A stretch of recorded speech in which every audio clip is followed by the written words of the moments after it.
छोटी मकड़ी चींटी की लाश से उतरी, अपना मुंह खोला और उस जानवर की लाश से निकलने वाली सारी जहरीली गैस को अंदर लेना शुरू कर दिया। यह देखकर विकर की आंखें क्रोध और चिंता से भर गईं, जिससे वह अपने दांतों को कसकर भींचने लगा और तनाव में आ गया। वह गुस्से में था क्योंकि उसे याद था कि परीक्षा खत्म होने के बाद उसने उसे अपनी जेब में रखा था। उसे उम्मीद नहीं थी कि छोटी सी मकड़ी जहर खाने और भागने की इच्छा का विरोध नहीं कर पाएगी। छोटी मकड़ी के पीछे उसकी पुरानी त्वचा थी। उसने अपना मुंह खोला और भूखी निगाहों से उस जगह का सारा जहर निगलना शुरू कर दिया। यह देखकर कि उसने इतने कम समय में अपनी त्वचा उतार दी थी, यह पता चला कि उसकी वृद्धि की गति असाधारण थी, जो कि आम बात थी, क्योंकि आखिरकार वह मैडम की बच्ची थी। स्टेडियम के चारों ओर एक आभासी अवरोध दिखाई दिया और ट्यूडर की टीम चींटियों से लड़ने लगी। अब वे चारों तरफ से घिर गए थे। विकर बिना कुछ किए देखने लगा, यह जानते हुए कि अब बच्चे मकड़ी के साथ कुछ नहीं किया जा सकता क्योंकि वे परीक्षा के बीच में थे। ट्यूडर ने भाले को कसकर पकड़ लिया, जिससे एक शक्तिशाली नीले रंग का मन प्रकट हुआ। अब हमारा लड़का केवल यही कर सकता था कि परीक्षा समाप्त होने का इंतजार करे ताकि समस्याएं पैदा न हों। एक चींटी ने ट्यूडर पर हमला करने की कोशिश की, लेकिन वह बहुत तेजी से आगे बढ़ा और दृढ़ निश्चय के साथ जानवर पर हमला किया। उसके शरीर को टुकड़ों में इस तरह छेद दिया जैसे कि वह एक गुब्बारा हो।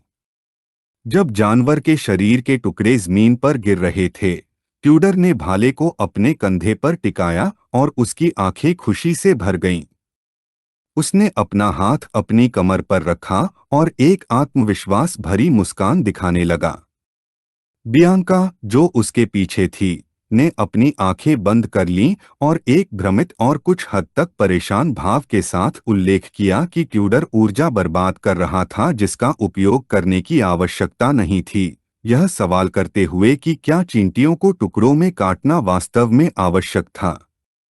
बियांका की चिढ़ने वाली आवाज सुनकर ट्यूडर की मुस्कान गायब हो गई। वह गुस्से से उसे घूरने लगा और अपने दांत भींचने लगा। उसे लगा कि वह बहुत परेशान करने वाली है। एक आत्मविश्वास भरी निगाह से बियांका ने धनुष चलाने की तैयारी की और एक घमंडी मुस्कान के साथ बताया कि ट्यूडर खुद को भी नियंत्रित नहीं कर सकता। वह उसके लिए कुछ नहीं कर सकती थी, इसलिए उसने उसे दिखाने का फैसला किया कि चीजें कैसे की जाती हैं। जब वे बात कर रहे थे, तो एक चींटी उनकी ओर बढ़ने लगी। लेकिन तभी बियांका ने मैना छोड़ना शुरू कर दिया और मैना से भरपूर एक शक्तिशाली तीर को बहुत तेजी से जानवर की ओर छोड़ा। उसका तीर हवा में ऐसे चीरता हुआ जा रहा था जैसे कि वह कोई लड़ाकू विमान हो। बेचारी चींटी के प्रतिक्रिया करने से ठीक पहले पलक झपकते ही तीर उसके सिर में जा लगा, जिससे वह दर्द से चीखने लगी। यह देखकर ट्यूडर ने चुपचाप खड़े रहने का फैसला किया। वह चींटियों की ओर भागने लगा, पीछे मुड़ा और एक प्रतिस्पर्धी मुस्कान के साथ समझाया कि यद्यपि वह अच्छा कर रही थी, लेकिन वह हार नहीं सकता। बियांका की आंखें उत्साह से भर गईं। उसने एक और तीर चलाने की तैयारी की और एक मुस्कान के साथ उससे कहा कि वह उसकी गति के साथ बने रहने की कोशिश करे। विशाल कुल्हाड़ी का उपयोग करते हुए सांचो ने एक चींटी के सिर को आधा काट दिया। माहौल कुछ हद तक प्रतिस्पर्धी हो गया। ट्यूडर, बियांका और पिग्गी चींटियों के खिलाफ लड़ने लगे। सांचो, जो उसके सामने था, मुड़ा और उसका दिमाग भ्रम से भर गया। उसे नहीं पता था कि वे दोनों वास्तव में साथ हैं या नहीं। पिग्गी ने एक कदम आगे बढ़ने का फैसला किया। उसने अपना हाथ अपने मुंह के पास रखा और एक गंभीर भाव के साथ प्रकट किया कि पंक्तियां अव्यवस्थित थीं। सभी को एक पल के लिए रुकने के लिए कहा ताकि वे फिर से संगठित हो सकें। अब क्षेत्र में बहुत सारी लाशें थीं और जहर हवा के माध्यम से अधिक फैल रहा था। सभी ने आदेश सुना और पिग्गी पर ध्यान देने के लिए हमला करना बंद कर दिया। उसने अपने हाथ आगे बढ़ाए और बियांका से कहा कि उसे मारने की जरूरत नहीं है। उसका मानना था कि उसके लिए जितना संभव हो सके आगे के पैरों के जोड़ों पर निशाना लगाना बेहतर होगा। उसने ट्यूडर की गलती की ओर भी इशारा किया, यह उल्लेख करते हुए कि जब चींटियों की कतारें टूट जाती हैं तो हमला करना प्रभावी होता है। उसने सांचो को यह भी सलाह दी कि केंद्र में अवरोध डालने के बजाय उसे थोड़ा और आगे बढ़ने की कोशिश करनी चाहिए। उन्होंने पिग्गी के आदेशों का पालन करने का फैसला किया और उसके निर्देशों का पालन करना शुरू कर दिया। ट्यूडर मुस्कुराने लगा और कुछ हद तक आश्चर्यचकित होने से खुद को रोक नहीं सका क्योंकि पिग्गी उसकी कल्पना से कहीं ज्यादा चालाक थी। उसके बगल में दौड़ रहा सांचो भी एक हंसमुख मुस्कान दिखाने लगा, यह समझाते हुए कि पिग्गी आखिरकार एक योद्धा थी। इन प्रशंसाओं को महसूस करते हुए नन्हा पिग्गी कुछ हद तक शर्मिंदा और खुश महसूस करने से खुद को रोक नहीं सका। एक नर्वस भाव के साथ उसने समझाया कि वह परेशानी पैदा नहीं करना चाहता था, लेकिन वह खुश था क्योंकि उसका शोध इसके लायक था। सांचो की आंखें भावनाओं से भर गईं। उसने कुल्हाड़ी को कसकर पकड़ लिया और जानवरों पर हमला कर दिया। एक चींटी ने अचानक हमला करने की कोशिश की, लेकिन एक आत्मविश्वास भरी मुस्कान के साथ ट्यूडर ने भाले का उपयोग करके हमले को रोक दिया। पिग्गी, जो उसके पीछे था, ने अपना हाथ बढ़ाया और जानवरों की कमजोरियों की ओर इशारा करना शुरू कर दिया, जबकि दूसरी तरफ बियांका ने अपने धनुष से चींटियों के जोड़ों पर निशाना साधना शुरू कर दिया। उन्हें दृढ़ विश्वास था कि यह टीम एक नया रिकॉर्ड तोड़ सकती है। कुछ मिनट बीत गए और अब जमीन पर और भी अधिक मिट्टी की चींटियों की लाशें थीं और जहरीली गैस हवा में फैल रही थी। टीम नंबर 109 की परीक्षा समाप्त हो गई। वे 19 मिनट और 55 सेकंड तक टिके रहे और प्रथम वर्ष के छात्रों के बीच पहले स्थान पर रहे। जब पिग्गी थककर जमीन पर बैठी थी, ट्यूडर अपने घुटनों पर हाथ रखे हुए था और कुछ हद तक थका हुआ था, जबकि दूसरी तरफ सांचो और बियांका खड़े थे और उनमें सबसे अधिक शारीरिक सहनशक्ति थी। दर्शकों में से एक ग्रैनुल ने अपनी मुट्ठी और दांत कस लिए और उसकी आंखें क्रोध से भर गईं क्योंकि उसे विश्वास नहीं हो रहा था कि ट्यूडर की टीम ने उनके बराबर समय तक टिके रहने में सफलता पाई है। उसके दोस्त सदमे में थे, उन्हें विश्वास नहीं हो रहा था कि वे इतना कुछ सहने में सफल रहे। अवसाद से ग्रस्त बियांका ने सभी की ओर पीठ फेर ली, बैठ गई और खोई हुई निगाहों से पहले स्थान पर बराबरी करने के लिए विलाप करने लगी। पिग्गी, जो भारी सांस ले रही थी और थकी हुई थी, कुछ हद तक क्रोधित महसूस करने से खुद को नहीं रोक पाई क्योंकि अगर वे एक सेकंड और टिके होते तो वे पहले स्थान पर होते। ट्यूडर, जो अपने हाथ से अपनी ठोड़ी से पसीना पोंछ रहा था, खड़ा हो गया और चिंतित होने लगा क्योंकि उसे पता था कि अब उसे नंगा भागना पड़ेगा। निराश भाव के साथ बियांका ने एचपी शील्ड को छूना शुरू कर दिया। तथ्य यह है कि उसका एचपी शून्य हो गया था। इसका मतलब था कि अगर यह एक वास्तविक लड़ाई होती तो वह पहले ही मर चुकी होती। सांचो ट्यूडर की ओर मुड़ा और एक उत्साहित मुस्कान के साथ एक दिन योद्धा बनने की कसम खाई जो राष्ट्रपति डॉलर्स की तरह 1 घंटे तक टिक सकता है। यह सुनकर ट्यूडर के चेहरे पर मुस्कान फैल गई। उसने फैसला किया कि अब इस जगह को छोड़ने का समय आ गया है। दर्शकों के बीच बैठी डॉलर्स मुस्कुराए बिना नहीं रह सकीं और उन्हें गर्व महसूस हुआ। हालांकि वे उसके जूनियर थे, लेकिन वे सभी अविश्वसनीय थे। उसे नहीं पता था कि भविष्य में वे कैसे आगे बढ़ेंगे। परीक्षा का पहला चरण समाप्त हो गया और ये राक्षस केवल प्रथम वर्ष के छात्रों के लिए थे। चरण 2 शुरू हुआ और अब से ये राक्षस केवल दूसरे वर्ष के छात्रों के लिए थे। डॉलर्स की आंखें उसके सामने जो कुछ भी दिखाई दिया उसे देखकर आश्चर्य से भर गईं। गुफा से मिट्टी की चींटियों का एक झुंड निकलना शुरू हो गया, जो पिछले वाले से कहीं ज्यादा शक्तिशाली था। हमारे लड़के का ध्यान चींटियों पर केंद्रित था और उसकी आंखें डर से भर गई थीं। उसे नहीं पता था कि क्या हो रहा है। ग्रानविले ने भी अपने दांत भींच लिए और डर से बच नहीं सका। किसी को नहीं पता था कि क्या हो रहा है। जब ट्यूडर की टीम स्टेडियम छोड़ने वाली थी, तो चींटियों ने उन्हें घेरना शुरू कर दिया। वे घबराए बिना नहीं रह सके। यह नहीं जानते थे कि अगर परीक्षा समाप्त हो गई थी तो चींटियां वापस क्यों आ रही थीं। उनकी निगाहें चींटियों पर टिकी थीं। वे तनाव में थे और डर से बच नहीं सकते थे। और भले ही ट्यूडर को पता नहीं था कि क्या हो रहा है, उसने दूसरों से सावधान रहने को कहा, क्योंकि अब से उन्हें जो भी चोटें लगेंगी वे असली होंगी। सांचों ने अपने दांत भींच लिए, यह जानते हुए कि अगर चींटियां हमला करेंगी तो वे मर जाएंगे। शक्तिशाली मिट्टी की चींटियां उठीं और हमला करने के लिए तैयार हो गईं। सांचो और ट्यूडर ने अपने हथियार निकाले, रक्षात्मक रुख अपनाया और लड़ने के लिए तैयार हो गए।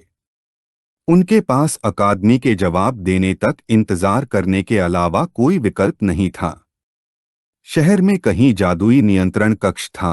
अंदर मौजूद सभी कर्मचारी घबराए हुए थे। वे स्टेडियम में होने वाली हर चीज की निगरानी और नियंत्रण कर रहे थे। छात्रों के एचपी पॉइंट 0 पर थे, लेकिन परीक्षा अभी खत्म नहीं हुई थी। वे पहले साल के छात्र थे और कोई नहीं जानता था कि चरण 2 क्यों सक्रिय किया गया था। भले ही उन्होंने छात्रों को परीक्षा कक्ष से बाहर कर दिया हो, लेकिन मजबूत जीवन प्रतिक्रिया बनी रहेगी, इसलिए ऐसा लग रहा था कि कोई त्रुटि हुई है। टैबलेट पकड़े हुए एक व्यक्ति ने बताया कि अगर सूट के एचपी पॉइंट 0 पर पहुंच जाते हैं तो यह सामान्य होना चाहिए, अगर कोई महत्वपूर्ण प्रतिक्रिया नहीं होती है। हालांकि डेटा से पता चला कि एक ऐसा प्राणी है जो महत्वपूर्ण शक्ति से भरा हुआ है और लड़ाई लड़ने में सक्षम है। मूंछ वाले व्यक्ति का ध्यान टैबलेट पर टिका हुआ था और उसकी आंखें आश्चर्य से भरी हुई थीं। तभी डॉलर्स दौड़ते हुए कमरे में दाखिल हुआ। उसने अपना हाथ एक तरफ बढ़ाया और चिंतित नजर से बताया कि परीक्षा में कोई समस्या है। यह सुनकर सभी ने मुंह फेर लिया और उनका ध्यान उस पर केंद्रित हो गया। उसने उनसे कहा कि कृपया जितनी जल्दी हो सके अंदर मौजूद छात्रों को बचा लें। शिक्षकों के शरीर कांपने लगे। वे चुप रहे, समझ नहीं पा रहे थे कि अब क्या कहें या क्या करें। सभी ने अंदर की ओर देखा। लंबे बालों वाले शिक्षक ने उनकी ओर रुख किया और एक गंभीर नजर से समझाया कि वे केवल एक पैटर्न प्रबंधन विभाग हैं और महत्वपूर्ण प्रतिक्रियाओं की जांच करना उनकी जिम्मेदारी नहीं है। डॉलर्स सदमे में था, समझ नहीं पा रहा था कि अब क्या करे। शिक्षक आपस में बात करने लगे। उनमें से एक ने बताया कि जादू के घेरे का कोड लिखने और हल करने की तुलना में गोलेम को रोकना ज्यादा तेज होगा।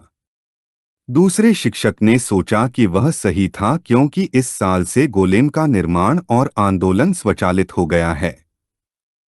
अनिश्चित नजर से उस आदमी ने बताया कि इससे संबंधित जादू के घेरे का कोड भी जादू के पत्थर से जुड़ा हुआ था और ऊपर से अनुमति की आवश्यकता थी, लाल रंग से इसे नष्ट करना।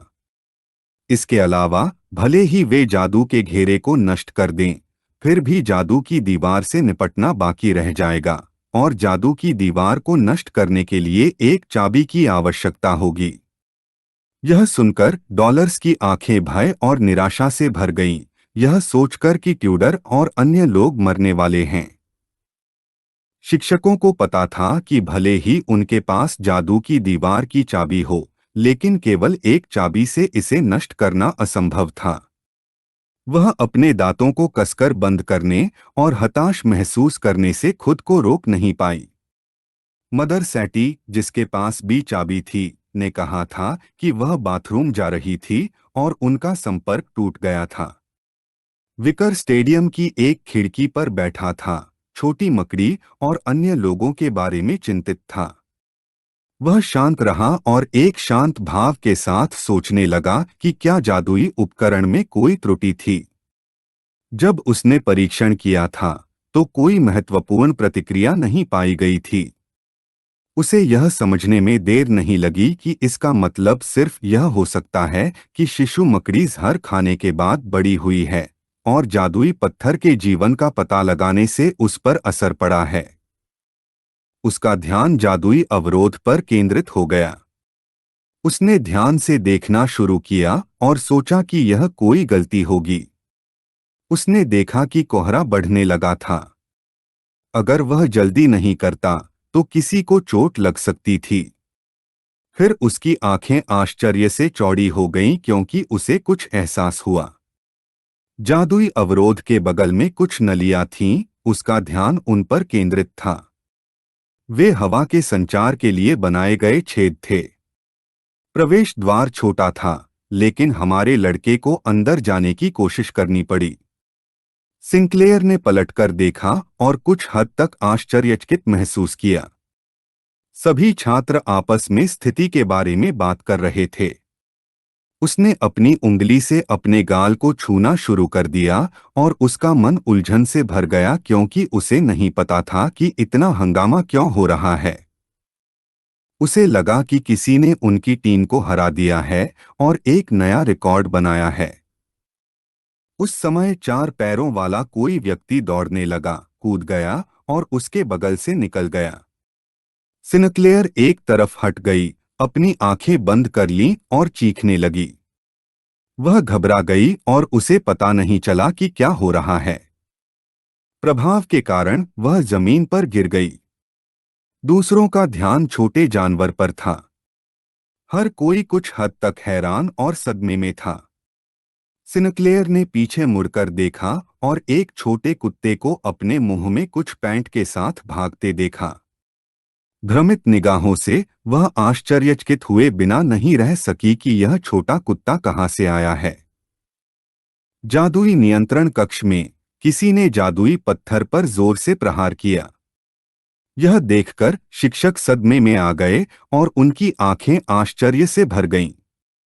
यह डॉलर्स था। उसने तलवार निकाली और जादुई पत्थर पर जोर से प्रहार करना शुरू कर दिया, उसे तोड़ने की बेताब कोशिश में। इससे पहले कि वह आगे कुछ कह पाती, प्रोफेसरों ने उसकी बाहों को पकड़ लिया।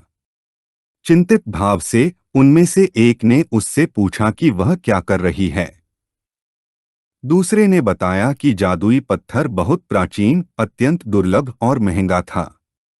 लूरिस की आंखें दृढ़ संकल्प से चमक रही थीं। उसे इसकी परवाह नहीं थी क्योंकि उन्हें जादुई ऊर्जा की आपूर्ति को काटना था और छात्रों को बचाना था। अगर उसने जादुई पत्थर को तोड़ दिया तो न केवल उसे निष्कासित कर दिया जाएगा बल्कि क्वावाडिस परिवार को भी मुआवजा देना होगा। वह जादुई पत्थर को ध्यान से देखने लगी, अपने दांतों को कस कर भींच लिया और ट्यूडर और बाकी सभी को उसे थामे रखने के लिए कहा क्योंकि किसी तरह वह उनकी मदद करने जा रही थी। स्टेडियम के अंदर एक मिट्टी की चींटी ने बेचारे पिग्गी पर हमला किया, जो घबरा गया। इससे पहले कि वह खुद का बचाव कर पाता, जानवर ने हमला कर दिया, जिससे पिग्गी ने अपना मुंह खोला और बेहोश हो गया। उसका शरीर कई मीटर पीछे गिरा, जमीन पर जोर से टकराया। ट्यूडर और बियांका पलटे और घबरा गए और उसके बारे में चिंता करने लगे, यह नहीं जानते हुए कि वह ठीक है या नहीं। वह बेहोश हो गया और जहरीली गैस उसके शरीर के पास पहुंचने लगी। हताश होकर ट्यूडर और बाकी लोग उसे उठने के लिए कहने लगे। उन्होंने पिग्गी की मदद करने का फैसला किया, लेकिन तभी एक बड़ी चींटी दिखाई दी। सबका ध्यान उस पर था। सांचो और बियांका डरे बिना नहीं रह सके, जबकि दूसरी तरफ ट्यूडर दृढ़ था और उसकी आंखें दृढ़ निश्चय से चमकने लगीं। वह अभी तक हीरो नहीं बना था और व्यर्थ में मरना नहीं चाहता था। बड़ी चींटी ने उन्हें जानलेवा निगाहों से घूरना शुरू कर दिया और जहरीली दवाएं छोड़ने लगी। ट्यूडर और बाकी लोग डर से स्तब्ध हो गए, हिलने में असमर्थ हो गए। सांचो और ट्यूडर पर एक जानवर ने हमला कर दिया। यह देखकर बियांका घबरा गई। उसकी आंखें आंसू और डर से भर गईं। उसे यकीन नहीं हो रहा था कि उसकी जिंदगी इस तरह खत्म होने वाली है। चींटी ने उस पर हमला करने और उसे खत्म करने की तैयारी कर ली। बियांका ने अपनी आंखें बंद कर लीं और अपने दांत भींच लिए, क्रूर नियति का सामना करने के लिए तैयार हो गई। लेकिन उसी समय जहरीली गैस से चमकती आंखों वाला कोई व्यक्ति बाहर निकलने लगा और जानवर के हमला करने से ठीक पहले किसी ने जोर से वार किया, जिससे उसका सिर टुकड़ों में बिखर गया। हमला इतना शक्तिशाली था कि जानवर का शरीर बहुत तेजी से पीछे की ओर उड़ गया। कई सेकंड बीत गए और यह देखकर कि कुछ भी नहीं हुआ था, बियांका ने अपनी आंखें खोलनी शुरू कर दी, यह नहीं जानते हुए कि क्या वह जीवित है या नहीं, स्वर्ग में या नहीं। जहरीली गैस ने असर दिखाना शुरू कर दिया, जिससे उसे चक्कर आने लगा। वह जमीन पर गिर गई और आखिरी चीज जो उसने देखी वह हमारा लड़का उसके सामने खड़ा था। विकर की आंखें चमकने लगीं और उसकी निगाहें जानवरों पर टिक गईं। उसने अपनी मुट्ठी बंद की और एक शक्तिशाली लाल मन छोड़ना शुरू कर दिया। बियांका को आराम करने के लिए कहा, क्योंकि वह सुनिश्चित करेगा कि उन्हें कुछ भी न हो। इस वीडियो का अंत है। अगर आप लोग अगला भाग देखना चाहते हैं तो हमारे चैनल को सब्सक्राइब करें, वीडियो को शेयर करें और लाइक करें।